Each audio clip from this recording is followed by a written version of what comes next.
capítulo 19, versículo 28, a entrada triunfal de Jesus em Jerusalém.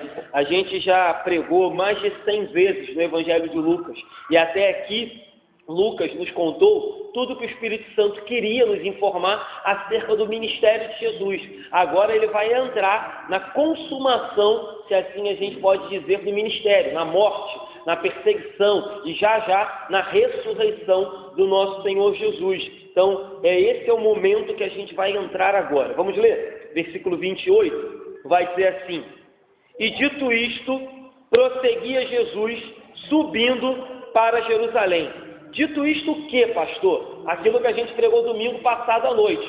Domingo passado à noite, Jesus nos falou sobre a parábola das 10 minas, falando acerca do reino de Deus, falando acerca de a quem muito é dado, muito é cobrado, falando acerca da disponibilidade de trabalhar, falando que aqueles que são fiéis no pouco, Deus os colocará no muito. Essa foi a parábola que Jesus terminou, que nós terminamos no domingo passado. Agora, após dizer isso, Jesus prosseguia a sua viagem para Jerusalém. Então, chegamos no domingo, como eu disse, que antecede a perseguição a Jesus.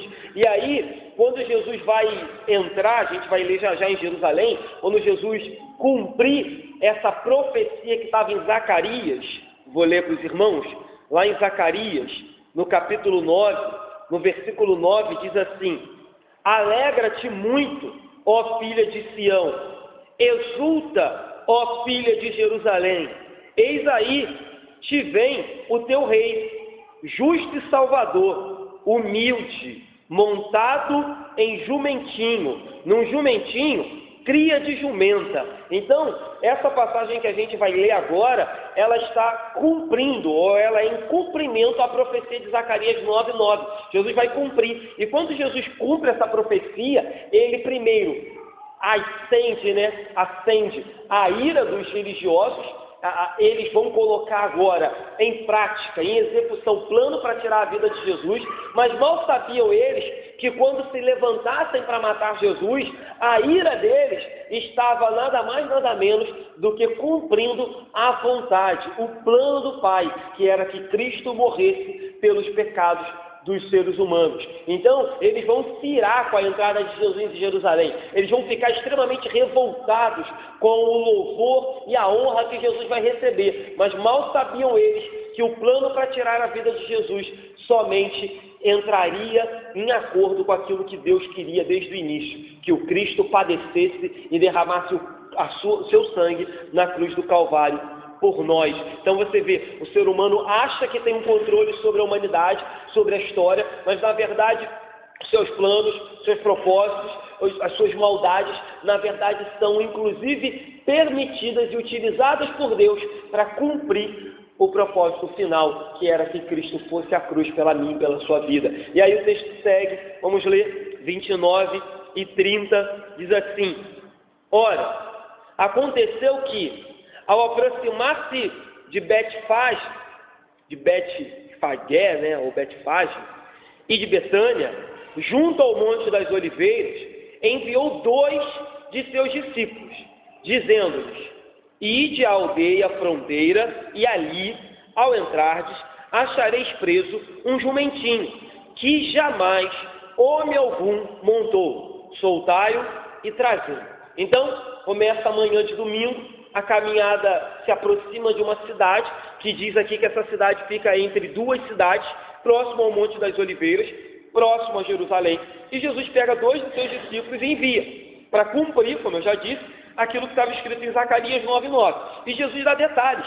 Jesus fala: olha, quando chegar lá, vocês vão encontrar um jumentinho preso, e lá vocês simplesmente vão soltá-lo. Esse jumentinho jamais foi montado por ninguém. Assim como há passagens atrás a gente falava dos detalhes que Jesus deu sobre a sua morte, agora Jesus dá um detalhe também específico, que somente aquele que era onisciente, somente aquele que era Deus Todo-Poderoso poderia falar. Como que Jesus iria adivinhar que ao entrar numa aldeia, possivelmente grande, que muitas pessoas deviam ter jumentos, ovelhas, cabritos e outras coisas mais, outros animais, Jesus adivinhou que os discípulos iam encontrar. Jesus não adivinhou, Jesus sabia, Jesus tinha já na sua mente o plano perfeito, e o plano apenas estava se desenrolando. Ele já sabia tudo que ia se dar e como ia acontecer. E aqui, mais uma vez, nos mostra que todo o propósito de Deus sempre esteve planejado. Um jumentinho que homem nenhum jamais montou. Uma virgem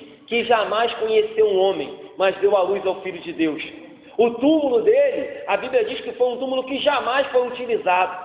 Ou seja, tudo estava planejado para que o Rei dos Reis, Senhor dos Senhores, Filho de Deus, cumprisse todos os propósitos do Pai sem nenhuma surpresa, sem nenhum desvio, sem nada que pudesse nos surpreender. Ou seja, tudo aconteceu com exatidão, conforme o Pai tinha profetizado no Antigo Testamento e conforme Jesus veio cumprir. Ainda que a fúria, o ódio, a revolta, o erro dos discípulos, a incredulidade da multidão, ainda que tudo isso acontecesse, nada foi possível ou nada foi capaz de frustrar ou de distorcer o plano que Deus tinha desde o Antigo Testamento, ou melhor dizer, desde a eternidade.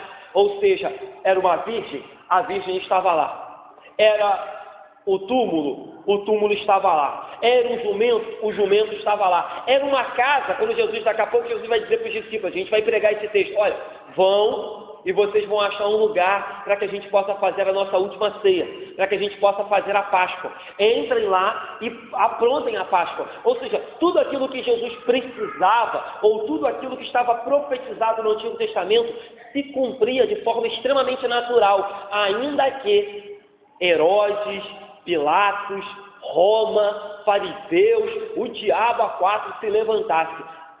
A promessa, as profecias, o plano de Deus cumpria, ou melhor, permanecia invicto. E aí eles dizem, vão lá e soltem esse jumento. 31. Se alguém vos perguntar, por que soltais? Respondereis assim, porque o Senhor precisa dele. Possivelmente, é claro que alguém ia perguntar. Ninguém chegaria numa aldeia, ninguém chegaria aqui em Andorinhas, soltaria um cavalo, uma bicicleta do poste e sairia levando sem que ninguém perguntasse, ei, onde você está indo com esse animal? Onde você está indo com essa bicicleta? Quem é você para pegar esse negócio? Quem te deixou? E aí, o que nos surpreende mais uma vez é que Jesus sabia que isso ia acontecer. Sabia. E ele dá uma resposta muito básica. Ele diz assim, dizeis, porque o Senhor precisa dele. A conclusão, a gente vai ler já, era que provavelmente os donos desses animais conheciam Jesus e sabiam quem Jesus era e temiam a Jesus. Temiam no sentido de crer nele, de ter temor e tremor pela pessoa dele, saber que ele era o Senhor. Tanto que quando os discípulos falam assim, porque o Senhor precisa dele, se não fossem pessoas que temessem e tremessem a Jesus, diriam que Senhor o quê? Isso é um falastrão, isso é um falso profeta, isso é um mentiroso. Mas quando os discípulos vão dar essa informação, automaticamente os donos do jumentinho vão obedecer. Ou seja, das duas umas, ou eram pessoas que criam em Jesus como Senhor e Salvador, tinham temor e tremor pelo Jesus, ou eram pessoas que, de forma poderosa, foram naquele momento convencidos pelo Espírito Santo, tocados de que deveriam entregar aquele animal, porque existia um propósito maior para aquele animal, que era servir ao Senhor. Vamos ver como é que vai acontecer? Exatamente como Jesus falou, versículo 32. E indo, os que foram mandados acharam segundo lhes dissera Jesus. Ou seja, exatamente como Jesus disse. Outra coisa, rapidinho aqui, que me chama a atenção, ainda que os discípulos fossem extremamente inconstantes, nesse momento eles mostram uma obediência e uma fé muito interessante, certo? Porque qualquer pessoa falaria, pô, Jesus, isso aqui arrumou um problema pra gente. Vamos entrar numa cidade, vamos colocar a mão no animal e vamos sair levando? Vão nos apedrejar, vão nos prender, vão nos acusar de roubo, de furto, de qualquer outra coisa. Nós não estamos nesse problema, não. Eles vão. E aí o texto diz que acontece exatamente como Jesus dissera. 33. Quando eles estavam soltando o jumentinho, seus donos lhe disseram, por que o soltais? 34. Responderam, porque o Senhor precisa dele. Acontece, como eu disse, exatamente como Jesus havia falado. E a simples menção do nome de Jesus é o suficiente para acabar a conversa. A Bíblia não cita mais conversa, a conversa acaba aqui. A simples frase, o Senhor precisa dele, ponto. Parece que, como eu disse, ou os donos entendiam que deviam servir a Jesus com o seu animal, ou de uma forma muito poderosa, aqueles donos foram revelados pelo Espírito Santo que o que estava acontecendo aqui era a profecia de Zacarias. Eram judeus e provavelmente conheciam o Antigo Testamento. Sabiam que em Zacarias 9:9 dizia que o Messias entraria em Jerusalém com o jumentinho, que jamais foi montado. Então acontece exatamente. Outra coisa interessante, se a gente entender, e a gente pode entender assim, que esses donos do jumento eram discípulos de Jesus, é porque às vezes a gente fica com uma mente muito fechada. Às vezes a gente acredita que Jesus tinha apenas os 12 e que Jesus era aquele camarada isolado. Tem até algumas igrejas que usam isso, né, para dizer que cada crente tem que ter 12 discípulos. E aí faz uma pirâmide igual daquele negócio que vende remédio, vende cosmético, e a igreja vira uma pirâmide de 12.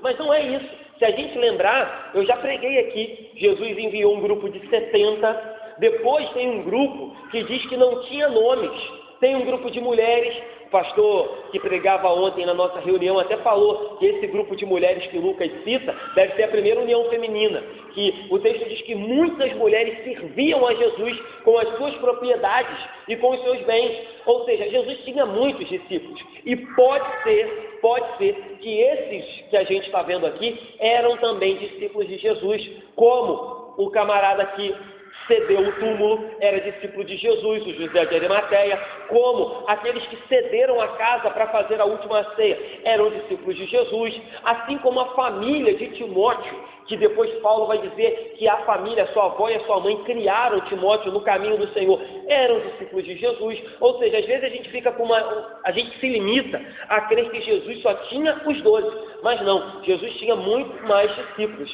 É verdade, como eu sempre faço questão de enfatizar aqui, que muitos desses discípulos demoraram um pouco a amadurecer, a ganhar uma experiência, a afirmar as suas convicções religiosas, a entender qual tipo de Salvador Jesus era. Tudo isso é válido, mas que Jesus tinha muitos seguidores, Jesus tinha sim muitos seguidores. É só você perceber que logo após a morte e ressurreição de Jesus, ele sempre vai aparecer para muitas pessoas.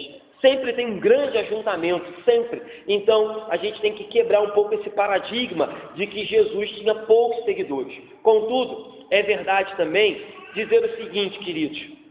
Olha que privilégio é servir o Senhor. Privilégio é aquela família deve ter sentido, ainda que talvez na hora eles não tenham ligado todos os pontos, mas imagina, quando eles começaram a ouvir a multidão cantar Hosana, Hosana, entoar louvores, e quando eles correram para a rua, daqui a pouco eles viram Jesus montado no jumentinho que era deles. Imagina o privilégio, imagina a sensação de, caramba, é o meu animal, Jesus está sentado no... Gente, imagina, isso é uma condição única, não aconteceu com mais ninguém, e é uma condição, vamos falar assim, até boba, mas é algo que deve ter gerado uma sensação muito boa. Fala, caramba, o meu Senhor precisou de mim. Era isso que significava quando os discípulos falaram, o Senhor precisa dele. O meu animal, entre tantos jumentinhos, entre tantas famílias, o Senhor usou o meu. O Senhor Jesus escolheu o meu jumento. Então gravem isso, que no final eu vou voltar para essa aplicação. O Senhor precisou de um jumento, e isso é um privilégio, servir ao Senhor. Para os dias de hoje, queridos, eu não poderia deixar de dizer que ainda é um privilégio servir ao Senhor, mas convenhamos, nós vivemos uma época de extrema carência disso, extrema carência. Você convoca os crentes para trabalhar, para ajudar, para serem genuínos seguidores, mantenedores, fornecedores, ajudadores da obra, e dificilmente aparece uma galera boa, dificilmente. Hoje em dia, vamos fazer uma matemática, sei lá, num grupo de 1000 crentes, se você puder contar com 100 que são genuínos crentes, seguidores mesmo, que estão prontos para quando dizer assim, o Senhor precisa disso, é disso que o Senhor precisa, toma. O Senhor precisa do seu tempo, da sua vida, da sua disponibilidade, dos seus dons, do seu talento. Dificilmente você encontra alguém que fale, toma, ele precisa? Está aqui, eis-me aqui. Então assim, a gente tem que pensar nisso. A gente tem que falar, a gente tem que pregar, sabe? A molecada que está aí hoje mais jovem, adolescente, o trabalho, o futuro é deles. A obra futura é deles, são eles que vão sustentar, são eles que vão botar isso aqui para caminhar, são eles que vão dar andamento. Então, se a gente não ensina e se a gente não dá exemplo para eles, dificilmente eles vão fazer, dificilmente eles vão copiar, dificilmente eles vão se sentir animados. Então hoje, infelizmente, a gente tem uma carência de pessoas para trabalhar na obra do Senhor, que é para orar, que é para ensinar, estudar, aconselhar, que é para dar bom testemunho. Está muito difícil, a gente precisa orar para que Deus levante cada vez mais pessoas que quando escutem o Senhor precisa, falem, toma aqui, Senhor. Eis-me aqui, Senhor. Como eu tenho dito aqui, disse, se eu não me engano, na quinta-feira, não sei se foi quinta, acho que foi semana passada, no culto que eu disse, queridos, a igreja de Cristo, se você não fizer, eu já passei da minha época, já passei da minha fase que eu ficava assim, ai meu Deus, fulano não vai vir, ai meu Deus, as pessoas não virão. Hoje eu já vivo na fase que a igreja do Senhor, se vier 10 vai acontecer, se vier 5 vai acontecer, se vier 1 vai acontecer, a obra é dele, ele vai fazer milagrosamente. Mas a verdade é que se vierem 10, 20, 30, a obra será muito mais prazerosa, a obra será muito mais fácil, o peso será dividido. A verdade é que se vier 20, 30, 40, esses 20, 30, 40, no final poderão dizer, caramba, o Senhor precisou de mim, eu tenho participação nisso, mas se só vem 5, o restante vai dizer, o Senhor precisou da igreja de Andorinhas, mas eu não participei disso não. Quem participou foi só fulano, fulano e fulano. O privilégio é nosso. O privilégio é daqueles que trabalham. O privilégio é daqueles que se empenham. Então, eu já passei da fase que eu ficava preocupado. Hoje eu creio que Deus é soberano e vai fazer. Mas, meus irmãos, constantemente, eu acho que a gente deveria meditar acerca do nosso serviço, do nosso empenho e da nossa utilidade na obra de Deus. Então, eu acho que o serviço para Deus deveria ser voluntário e fervoroso. Tudo aquilo que Deus dissesse, eu preciso, nós deveríamos falar, eis-me aqui, toma, Senhor. É o jumento que tu quer? Toma. É o que tu quer? Eis-me aqui, pronto para te servir. Mas, infelizmente, devemos, como eu disse, orar e pedir que Deus nos dê graça para que esse quadro mude. Não é só aqui não, gente. É em todas as igrejas evangélicas. Isso tem acontecido. Mas a gente tem que clamar, pregar, orar e chamar o povo para servir ao Senhor, porque esse é um mandamento do Senhor para as nossas vidas, certo? 35 e 36 diz assim, então o trouxeram, e pondo as suas vestes sobre ele, ajudaram Jesus a montar. Indo ele, estendiam no caminho as suas vestes. Então você vê que os discípulos trazem o animal. 2 discípulos. E provavelmente, quando chegam lá, os outros 10 discípulos estendem as suas roupas sobre o lombo do animal, para que ficasse mais confortável para Jesus sentar, até porque, lembre, outra coisa muito interessante, né? Um jumentinho que jamais foi montado, queridos. Somente o Filho de Deus pode domar um animal que jamais foi montado, um jumento. Tenta sentar no jumento que jamais foi montado, para ver o que vai acontecer com você. Pensa? Não vai ficar um segundo em cima dele. Jesus simplesmente monta e o animal é amansado no instante. O animal é domado no instante. Jesus senta sobre ele, aquele animal deixa de ser selvagem e passa a ser doméstico. Deixa de ser revoltado, bravo e passa a ser manso e suave, porque Jesus havia sentado nele. Então os discípulos colocam o manto, e aí outra coisa interessante é que Jesus está por muitas e muitas vezes dizendo que ele era o príncipe da paz.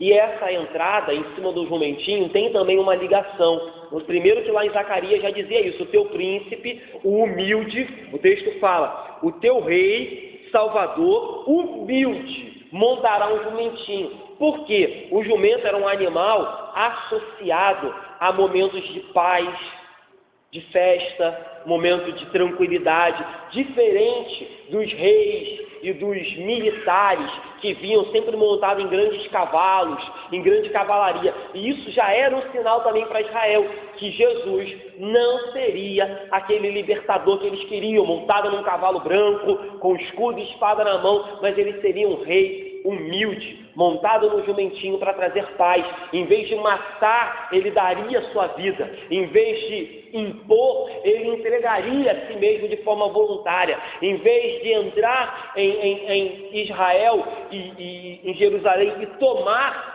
na marra, ele simplesmente se doaria para que todo aquele que nele crê fosse salvo. Essa era a diferença, mas Israel não percebia e o povo também já não vai perceber. Outra coisa interessante é que o texto diz que uma multidão está se aproximando. Então, além dos que acompanhavam Jesus, além dos 12, uma galera vem junto dele. Já a gente vai ver de onde essa galera está vindo junto de Jesus. Jesus vem percorrendo. A gente está pregando que Jesus está andando, se eu não me engano, há uns 4 capítulos já.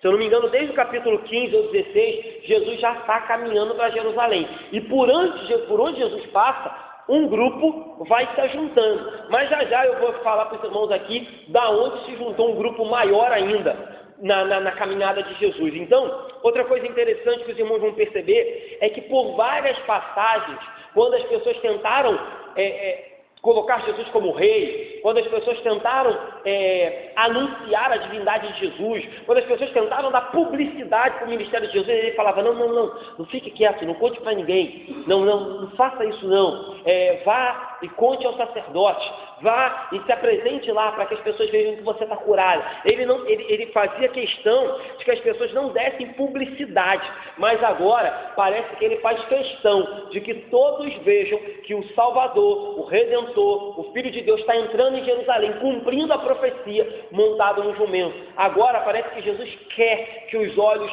se voltem para ele, para que Jerusalém entenda, chegou a hora de o Salvador resgatar pecadores arrependidos. Então a gente vai ver essa diferença agora. 37, 38 diz assim: e quando se aproximava da descida do Monte das Oliveiras, toda a multidão dos discípulos passou, jubilosa, a louvar a Deus em alta voz, por todos os milagres que tinham visto, dizendo, bendito é o Rei que vem em nome do Senhor, paz no céu e glória nas maiores alturas. Vamos parar aqui.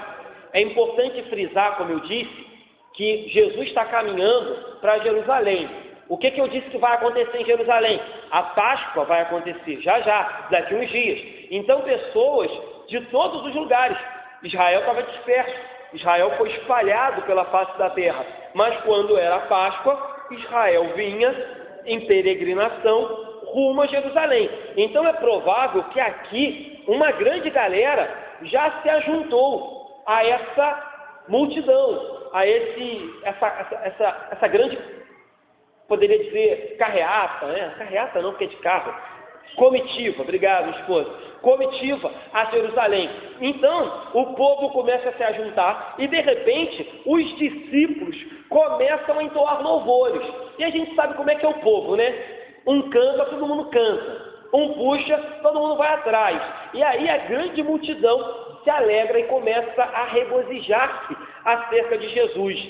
Essa passagem, ela se repete em Mateus, Marcos e João, ou seja, todos os 4 evangelhos vão falar da entrada triunfal. Só que em João tem algo muito especial, porque João ele vai associar que antes da entrada triunfal, a gente não leu aqui que Jesus estava se aproximando de Betfage e de Betânia? Lembra o que aconteceu em Betânia? Betânia foi onde Jesus ressuscitou Lázaro, está lá em João capítulo 11.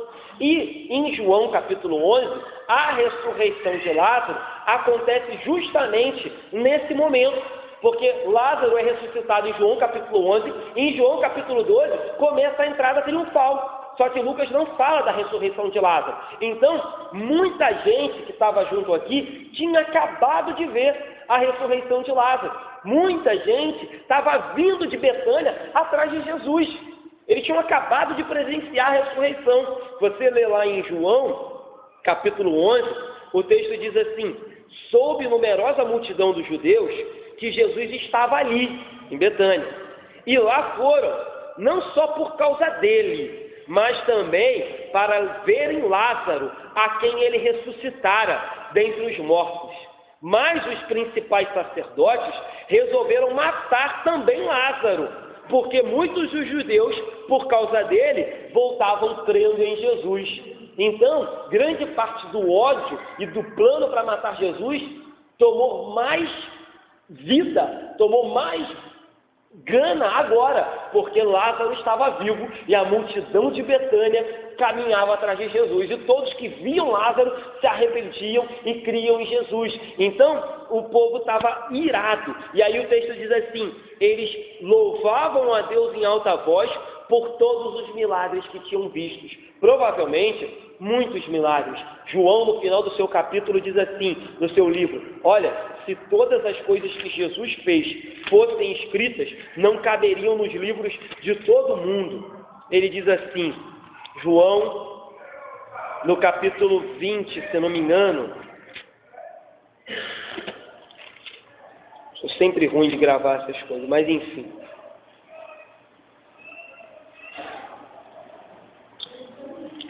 João 21, 25, é o último versículo, é verdade.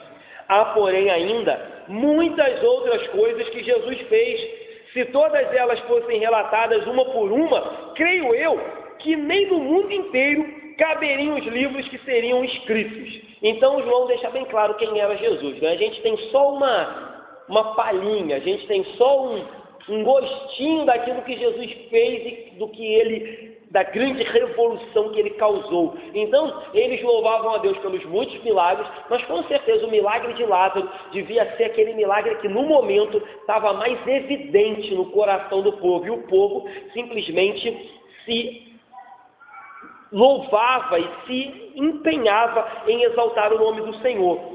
E aí, Lucas nos diz que havia um cântico, e eles cantavam assim, versículo 38, bendito é o Rei que vem em nome do Senhor, paz no céu e glória nas maiores alturas. A referência a bendito aqui é uma referência ao Salmo 118. Aí ele diz, bendito é o Rei. Então o povo reconhecia que além de bendito, Jesus era o Rei, prometido por Deus para o povo de Israel. Aí eles seguem e dizem, a paz no céu, porque uma vez que o Messias havia chegado, Deus estava se reconciliando com a humanidade pecadora. E eles terminam dizendo, não há somente paz no céu, mas há também glória nas alturas, porque o plano de Deus vai se concretizar e as suas palavras vão se cumprir. Ou seja, o povo estava extremamente alegre, feliz e se regozijando com aquilo que haveria de acontecer. Só não esquece, como eu sempre faço questão de lembrar, que já já grande parte dessa galera vai gritar, crucifica, crucifica. Vale a pena parar aqui, fazer um parênteses e dizer, a gente deve tomar cuidado com o nosso coração. Nosso coração, ele nos trai. Nosso coração, ele é muito tendencioso. Nosso coração, ele é muito volátil. No momento, cheio de alegria, cheio de fé. Mas acontece alguma coisinha, o nosso coração se estremece, fica cheio de medo e perde a fé e começa a desconfiar de Jesus. Esse exemplo é um exemplo que deve constantemente estar diante de nós. Que coisa horrível, pastor! Agora estão cantando Hosana, bendito que vem em nome do Senhor, colocando os ramos nos chãos, estendendo as suas vestes, e já, Lucas não fala disso, né? Mas nos outros evangelhos diz que todas as pessoas estendiam ramos, estendiam suas vestes, estendiam seus mantos, e Jesus passava por entre o caminho rumo a Jerusalém. Mas são essas mesmas pessoas que já vão mudar o discurso. Então, pastor, que feio, sim, que feio, mas é também um alerta para mim e para você. Nós somos assim também, nós somos assim.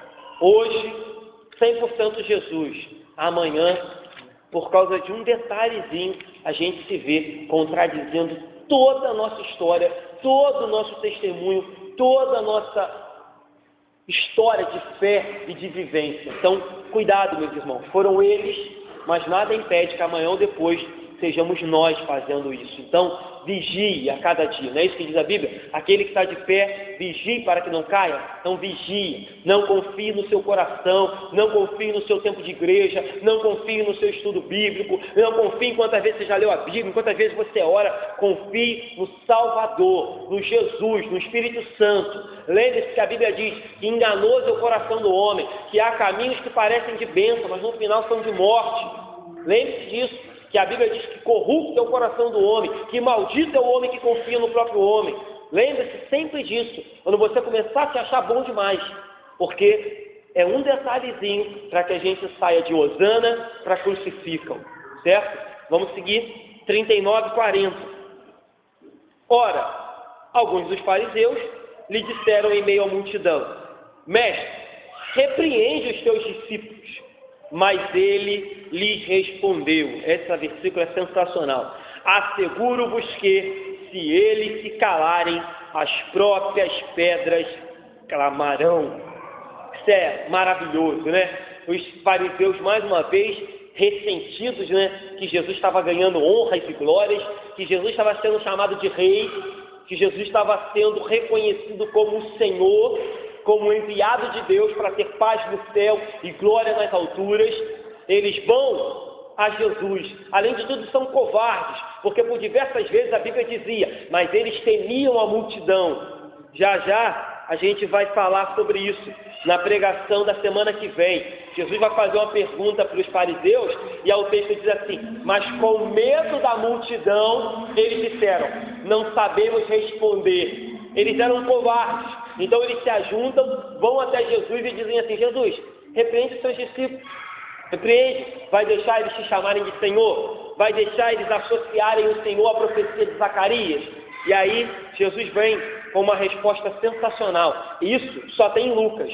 Você vai ler depois Mateus, Marcos e João, eles não citam isso, só Lucas cita. Por isso que é legal a gente dizer que os 4 evangelhos se complementam. Como eu disse, Lucas não fala aqui da ressurreição de Lázaro. Só João fala da ressurreição de Lázaro. Mas você lê em João e entende que isso está inserido no contexto. Eu falei para vocês que o Lucas não fala que a multidão estendia os ramos e cantava: bendito o que vem em nome do Senhor, Hosana, ora vem Senhor Jesus. Isso está nos outros evangelhos. E agora, só Lucas diz que os fariseus chegam no ouvido de Jesus e falam: Senhor, manda eles ficarem quietos, o Senhor não vai repreendê-los? E aí a resposta de Jesus é um dos versículos que mais também alegra o nosso coração e que mais é memorizado na mente da igreja. A resposta de Jesus é o seguinte: olha, ainda que a multidão seja confusa, ainda que eles sejam inconstantes, eles não estão errados. Eles não estão errados. E se eles pararem, e se eles não fizerem, as pedras clamarão. E aí vamos fazer um gancho com aquilo que eu falei lá no início, do privilégio de servir ao Senhor, do privilégio de bendizer ao Senhor, do privilégio de dizer: Senhor, eis-me aqui. É como se Jesus dissesse: olha, queridos, se vocês não fizerem, as pedras farão, os mortos farão, a mula vai falar. Eu vou usar o ímpio, usei Ciro, usei o rei da Babilônia, fiz ele virar um animal, comer capim, mas depois ele levanta e diz que não havia Deus como eu. Eu fiz isso, eu uso quem eu quiser, uso quem eu quiser, quando eu quiser, da forma que eu quiser. Contudo, se vocês não fizerem, eu vou fazer com que céus e terras falhem. Ele tem miríades e miríades de anjos à sua disposição, mas ele diz: vocês devem clamar, são vocês que devem fazer, são vocês que devem me exaltar, porque se vocês não fizerem, e aí, eu não sei você, mas eu sinto vergonha de olhar um texto desse e achar às vezes que eu poderia ter feito mais, ou que eu posso fazer mais e não estou fazendo, porque Jesus diz: olha, se você não fizer, as pedras vão fazer.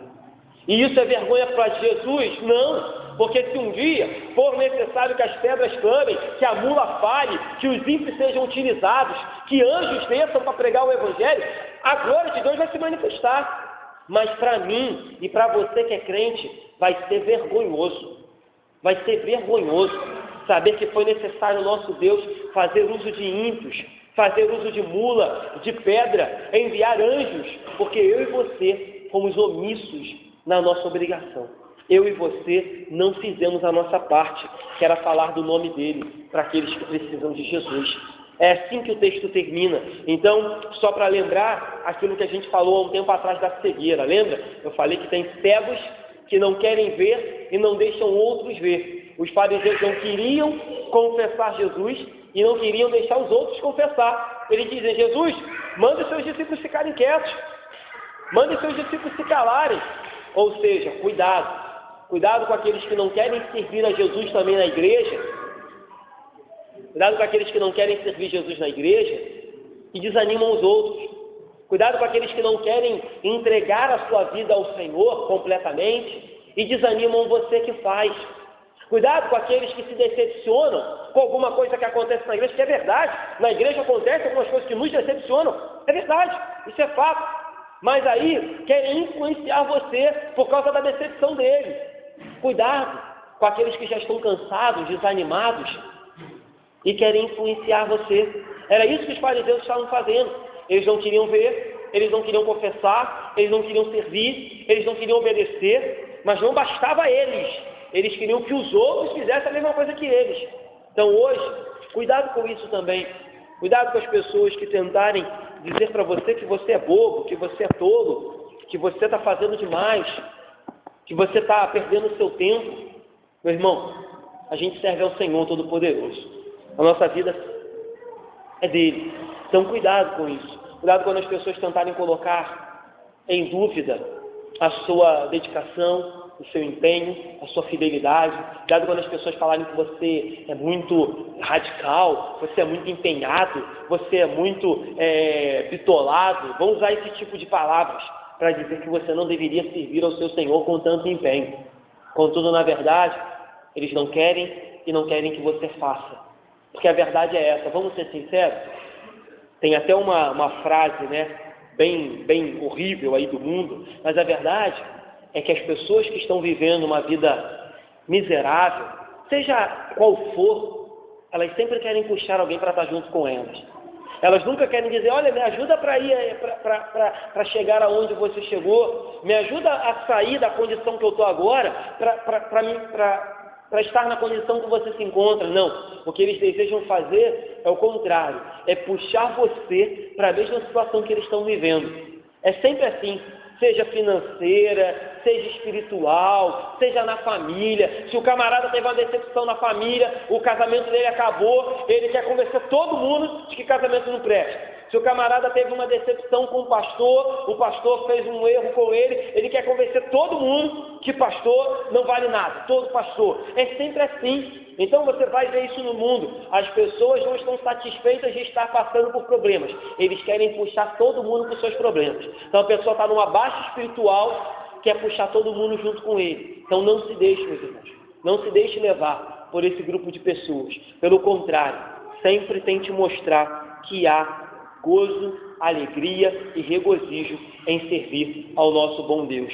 E aí, para terminar, 4 aplicações breves. Primeiro, percebemos aqui mais uma vez a onisciência e a divindade de Jesus. Algumas seitas, algumas igrejas que se dizem cristãs não acreditam na divindade de Jesus. Mais uma vez, é inevitável crer na divindade de Jesus.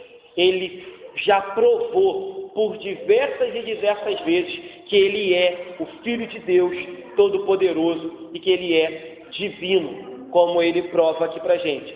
Segunda aplicação, queridos, a publicidade da entrada de Jesus mostra pra gente que hoje o Evangelho deve continuar a ser público. Por muitas vezes Jesus falou, olha, não conte para ninguém, não fale para ninguém que eu sou filho de Deus, não conte para ninguém do milagre que eu fiz, mas na sua entrada em Jerusalém, a partir dali, o ministério de Jesus se torna extremamente público, para que todos saibam que ele é o Filho de Deus. Então hoje, a nossa vida, o Evangelho, o testemunho tem que ser público, para que todos entendam quem é que a gente serve. Terceira aplicação, eu falei, imagina a alegria dos discípulos, da multidão, ao ver Jesus entrar em Jerusalém. Imagina você lá. Imagina, às vezes a gente vê um filme, que tenta retratar, e a gente fica extremamente emocionado, a gente chora, a gente fala, caramba, por que eu não nasci naquela época? Por que eu não participei daquele dia? Mas eu gostaria de trazer à sua memória, e às vezes a gente também menospreza isso, que a alegria que teve os discípulos, que Jerusalém teve, que a multidão teve, meus irmãos, não vai se comparar com a alegria do último dia, quando Jesus voltar e nos encontrarmos todos nós na glória.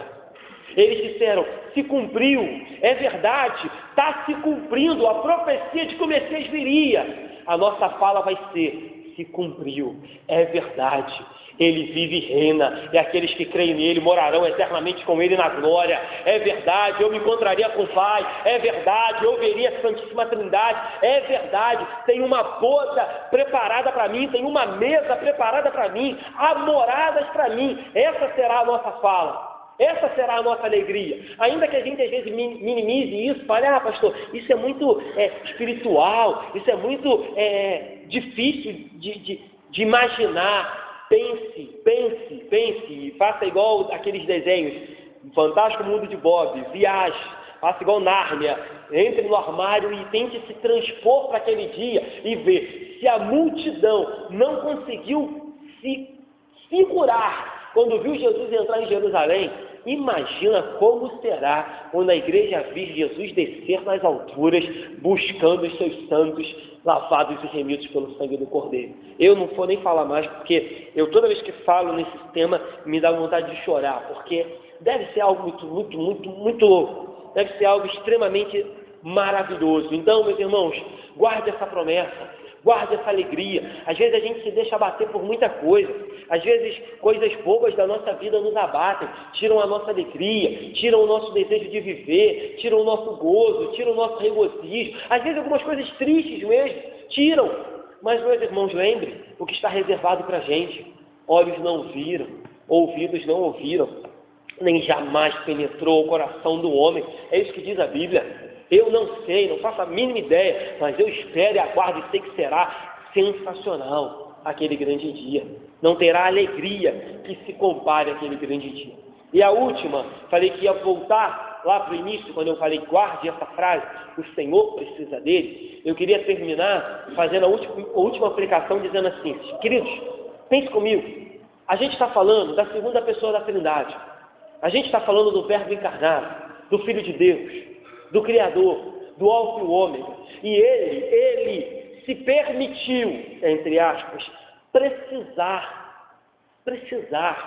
Vamos ser sinceros, ele não precisava de nada.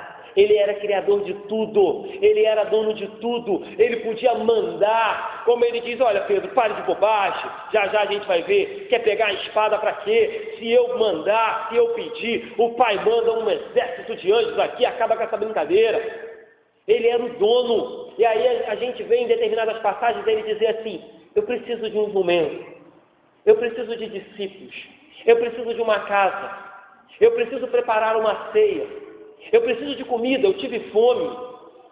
Em alguns momentos ele diz: eu tive sede, não me deste de beber, eu tive fome, não me deste de comer. Você percebe isso? Ele não precisava, mas ele se deixa precisar para que eu e você possamos servi-lo. É como se hoje ele dissesse assim: eu não preciso de nada de vocês, eu não preciso de nada, eu não preciso do louvor de vocês, porque os anjos me louvam, eu não preciso da pregação do pastor, porque eu conheço toda a palavra, eu não preciso de homens e mulheres pecadoras, porque se eu quiser, eu crio tudo novo, eu mato e faço novo. É isso que ele diz para Moisés: mulher, vou matar todo mundo e vou fazer de novo. Mas ele fala: pelo amor de Deus, Senhor, não faz isso não. O que os povos vão falar? Que o Senhor não tem amor por Israel. Ele falou: eu mato todo mundo e faço de novo.